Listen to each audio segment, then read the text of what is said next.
I think he'll represent innocence. I think that he'll represent maybe a little something that we've lost. I think that he'll represent strong foundation, strong grounding to become the adult that he winds up becoming. And I think that when I actually think about that character, I think about the fact that when my parents used to take me to church and when I used to go with them, and honestly, sometimes they would drag me to church.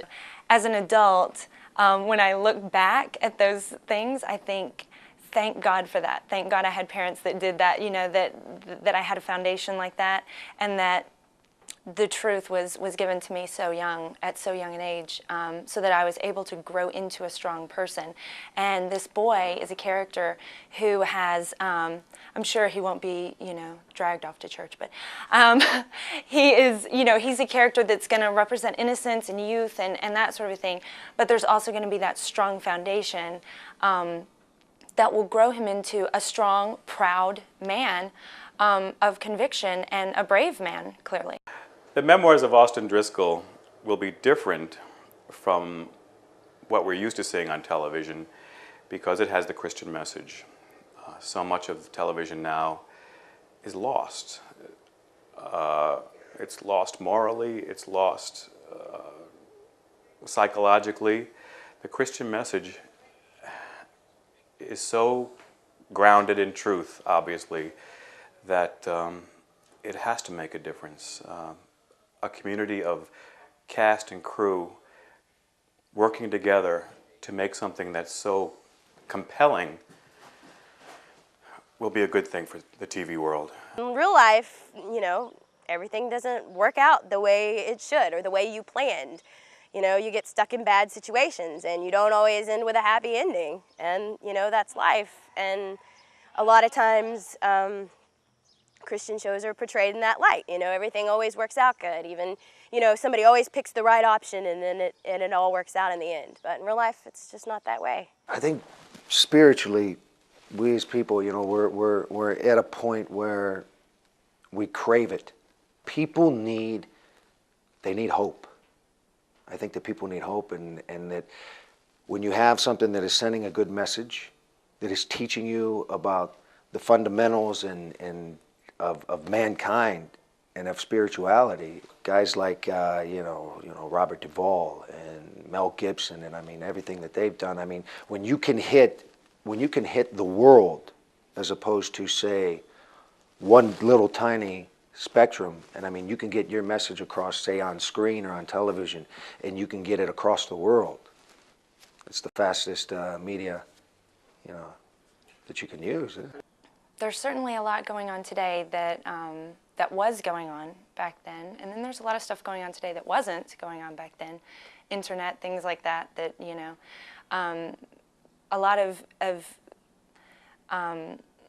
bad things have grown more sophisticated. You know what I mean? In still the same old evil, but it's there are a lot of different ways to hurt people or to commit evil now. Life was definitely a lot simpler then, and I think that it may be easier for us to be able to just translate the same old values. They're not boring. They're true.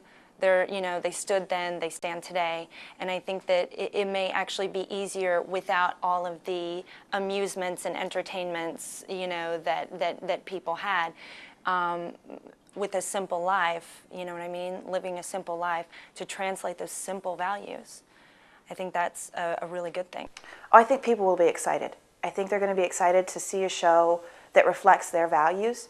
And I think that those people who may not necessarily be buying in completely to a Christian mindset and a Christian faith would probably be a little more open when they see that, okay, being a Christian doesn't mean that your world is immediately roses. Everything isn't perfect. You don't have to be perfect to be a Christian. You just have to rely on the Savior. And I think that's what we try and exemplify with the Memoirs of Austin Driscoll. I think for too long, the Christian community preached, no, entertainment's bad, you don't need to watch that, you shouldn't be involved in anything like that, when instead we should have been using it to our benefit. I mean, people are going to watch TV. You can't keep people from watching TV, and you can't keep people from going to the movies.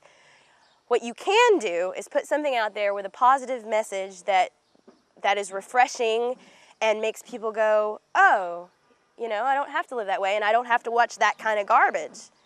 I think about the shows that I watched growing up, and you think, like somehow it has a special place in your heart, and I think that a generation of people growing up watching something that has a good message, I think that'll definitely have an impact on the world, a very positive impact. I want to encourage Shoestring Productions to continue their path, to fight the good fight, to get the Memoirs of Austin Driscoll on the screen so that Christians and non-Christians alike can enjoy a program that will be compelling and inspirational.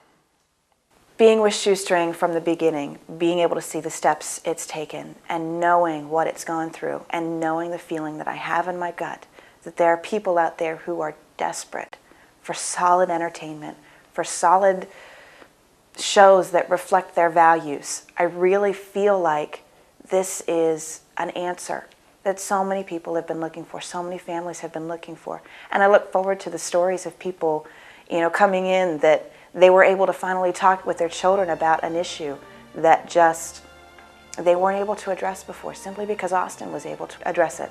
I really feel like that's going to be my greatest reward.